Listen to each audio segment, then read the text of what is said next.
तर प्रज्ञा सातव यांनी काँग्रेसला सोडून मोठी चूक केल्याची नाना पटोलेंनी प्रतिक्रिया दिली आहे। 21 तारखेच्या बैठकीत प्रज्ञा सातव यांच्या राजीनाम्यावर पक्षात चर्चा केली जाईल।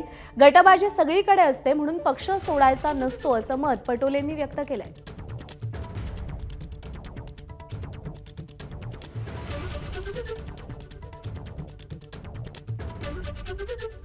आपल्यासोबत काँग्रेसचे ज्येष्ठ नेते नाना पटोले। भाऊ, प्रज्ञा सातवचं काय झालं की त्यांनी राजीनामा दिलेला आहे? बघा, भाजपच्या प्रलोभनात ते आले असतील आणि त्याच्यामागं मोठं काहीतरी गोम आहे, पण मला आता त्याची पूर्ण माहिती नाही।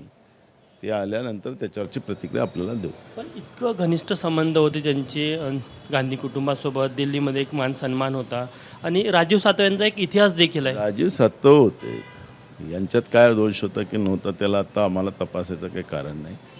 पण ज्या पद्धतीने BJP स्वतःच्या माहितीतली लोक फोडायला लागलेली आहे, आमचे पण लोक फोडते आहे।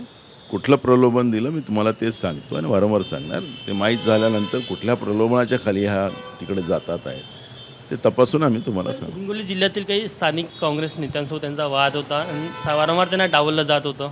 अहो, भाजपमध्ये पण वाद आहे, तो भाजपमधल्या अंतर्गत, त्यामुळे राजकारण म्हणतात त्याला। त्याच्यामुळे हा वाद आणि हे काही त्याला काही भाग नसतो।